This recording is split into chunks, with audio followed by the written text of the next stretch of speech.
Mr. Mac here, time for a little video explanation of some of these circuit training pre-calc trigger view no calculator problems. I'm using a modified Oculus Pro headset holder and a desk lamp because my Zoom isn't working at school. So here we go. Find the slope of the line which connects the point B, 3B to the point 3B, 6B. Note B is not equal to 0. Some of you were like, you know what? I'm going to make B a value. Is that okay? And it's like, sure. But you know what? Let's go with the formula first. Change in y over change of x.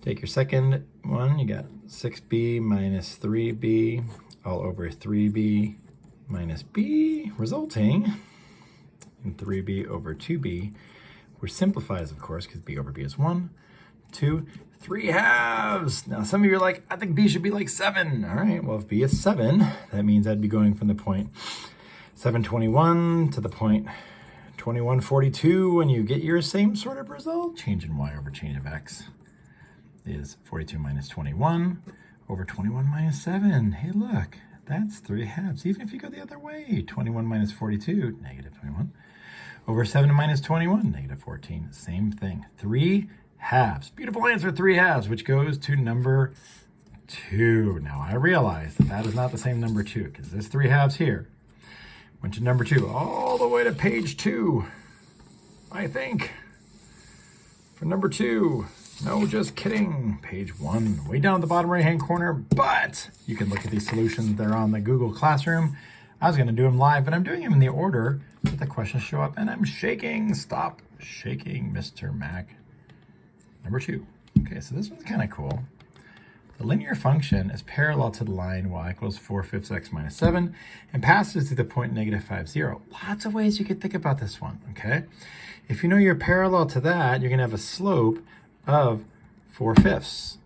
But if you know that you pass through the point negative 5, 0, this is a perfect candidate for good old point slope. So you go y minus y1 equals slope x minus x1, and our point negative 5, 0 goes in so cleanly. There's my slope.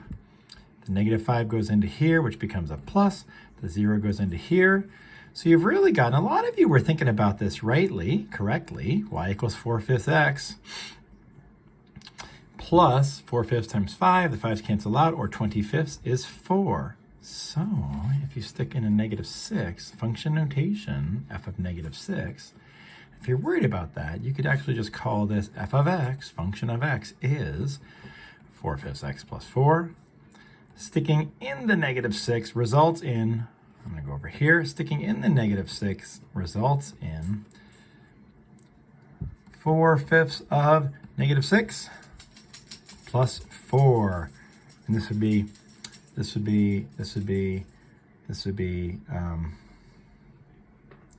negative 24/5 plus 4, which is 16. No. 4, which is 20/5, and that gives us a negative 4/5. Now, some of you are like, you know what I'd rather do? I'd rather look at this as a graph, which is okay, of course. If you know what it passes through, let me try to hold this differently. Okay, if you know what this passes through, you could say, if my slope is 4/5 and it goes through negative 5, 0, why don't I just graph it? I know it goes through negative 5, 0, and it's got a slope of 4/5, and up 4 over 5 hits at 4, and there's your line. You could just trace it back to negative 6, or you could just call that this right away, 4/5 x plus 4, because you know your y-intercept. Lots of different ways to think about line equations, but negative 4/5 goes to the one with the negative 4/5 answer, which is question number 3, top of the second page. This one is my favorite. A quadratic function has a vertex at negative 5, 0. Now this paper's moving on me a little bit. I'm going to put that, there we go. If it has a vertex, sorry, I'm going one-handed here, so I'm holding that, at negative 5, 0, and a y-intercept of 0, negative 5. Now that's an upside down parabola, which is kind of cool. So it's going to be doing something like this. Method number 1 of something like this is just to say, hold on a minute.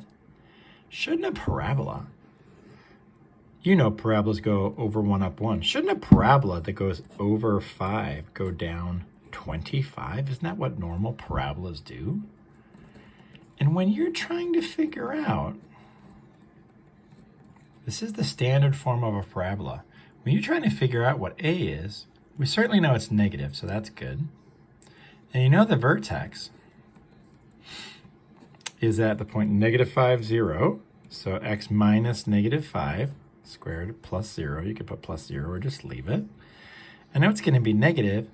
The quickest way to do this is to say, shouldn't this go over 5 down 25? But it's going over 5 down 5. That's only 1/5 of what it should. So there's your -1/5. It's negative because it's upside down.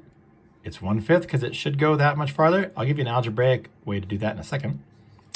And then I'm like, all right, well now if I stick in a 1, what is g of 1? Well, it's just -1/5 of 1 plus 5.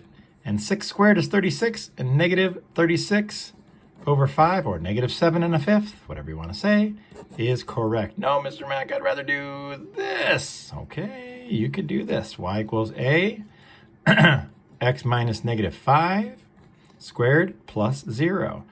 I know it has to go through the point 0, -5, so shove it in. This is now, right now, it's one equation, three unknowns. But I'm about to make it one equation, no unknowns. Can I say that? Because if the -5 goes in here for the y, and the a is I don't know, and the 0 goes in for the 5, that means that -5 equals 5 squared, 25 a's. Thanks, commutative property. That means a is -5 25ths, divide both sides by 25, or -1/5, hey-oh, which then takes me to right here, which takes me to right here, takes me to right here, to bingo. There it is. Now, that's the first 3. So my answer is -36/5. Reach for the next page, which is this one. Now, this is interesting. The average rate of change. Qu'est-ce que c'est? The average rate of change. Now, if you know the average rate of change of a function, I'm going to say one quick thing. Rate of change of a function is slope. So if I just had a line, the average rate of change is just the slope, 4/5. Done. Thank you, middle group, 6th period. But if I look at this carefully and I think about the function, average rate of change, we're going to talk about slopes of curves next week. Slopes of curves, what? If I want the average rate of change between 2 points, I'm just finding the slope, the change in y over the change in x of whatever, beyond whatever 2 functions we've got. So if it's like, oh my gosh, I'm going to look at this and go, I need the average rate of change, not the instantaneous rate of change, that's language for later, the average rate of change from 0 to 15, I'm going to use the formula P of 15 minus P of 0 over 15 minus 0. But if you stick a 15 into here, 4/5 of 15, 4/5 of 15 is that's 15/5 is 3. 4 times 3 is 12 minus 2. Minus 2 is 10 minus P of 0 is -2 because 0 minus 2 is -2. So there's my 12 and there's my 15. And surprise, surprise, it's 4/5, which of course it is, because if you're trying to find the average slope on a line, there's no way that it couldn't be the slope of the line. Again, thanks middle group, 6th period. Made my life easier. 2 great ways to do this problem. You're trying to find you're seeing a theme, right? There's more than one way to do a problem. So which one has 4/5? This one. Now this one, average rate of change over the interval -1 to 4. Now check this out. If we've got 3x squared plus 1. 3x squared plus 1 is a parabola. It's skinny. It's moved up 1. If I'm going from -1 comma whatever to 4 comma whatever, not to scale, then I just need to find the slope between these 2 points, the average rate of change, not the instantaneous, but the average slope between those 2. Now, if you're not an algebraic thinker, we'll get better at that. But if you're not an algebraic thinker, let's go over here first and go, I got to use formula. I use formula. All right. W of 4 minus W of -1 over 4 minus -1. I use a formula, and I got W of 4. But here you go. Now I'm going to skip to here for a minute, because isn't this just the point 4 comma? And isn't this just the point -1 comma? And if you stick in a -1, -1 squared, +1, 3 times positive 1, 3 plus 1 is 4. Sticking a 4, sticking a 4. 3 times 16, 48 plus 1, 49. But then you look at this, you're like, oh, that's just up 45 over, not to scale, over 5. And what do you know? There we go. It's 49 minus 4 over 4 minus negative 1, 5, aka 45, fifths, aka 9. What a great average slope. Now you can see that this wasn't the scale because look how one-ish that looks, but it should be like super steep. That's okay, not to scale. Next one, ooh, E. Let's remember a couple things here. We know, of course we know, that natural log is coming back in our life, and E, and some of you might be like, I'm scared of E, I don't want to do E. No. E is the best. E is the best. Natural log and E changed my stinking life. You're going to love them. It's super, super great. Looking for question. Where is this dumb problem? What is this? Answer 9. There it is. Okay, so something to remember here, okay? If this is function notation, right? F of g of 2 minus g of f of e. Now, let's find g of 2. So g of 2 is just e to the 2 plus 1, which is e cubed. Good to know. What's f of e? F of e is just ln of e. Now, natural log, ln, log base e, ln of e is 1 because e to the 1 is e. So here's our two values we can plug in. Some of you did this differently, which I'll show in a second. So now if I go with this, I'm like, all right, f of g of 2, which is f of e cubed, minus g of f of e, which is g of 1, and f of e cubed is ln of e cubed, and ln of e cubed is 3, because e to the third is e cubed. Or if you're sneaky, bring the 3 down front. Remember that rule? X log a is the same thing as log a to the x, a little whoop, whoop, whoop, whoop, whoop, whoop.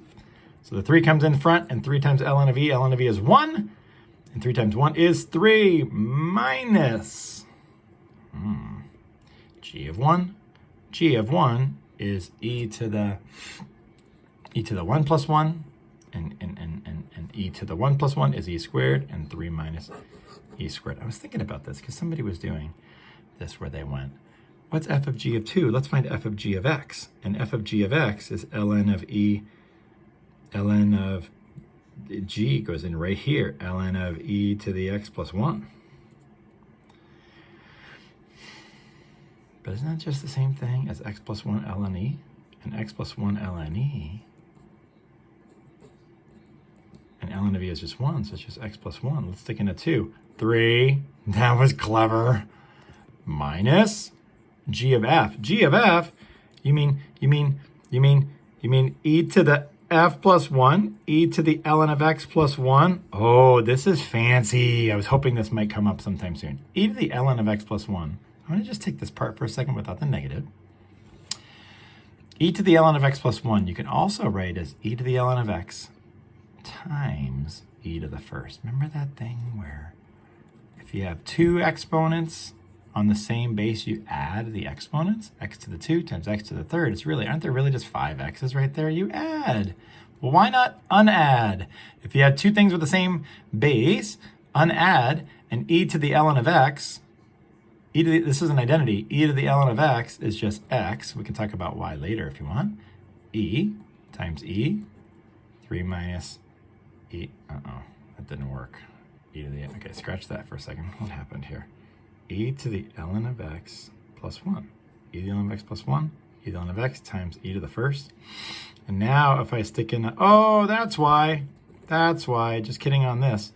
I'm sticking in an e to the ln of e, and ln of e is 1, so e to the 1 is e, and e to the 1, e, times e to the 1, e, is e to the 2, e squared.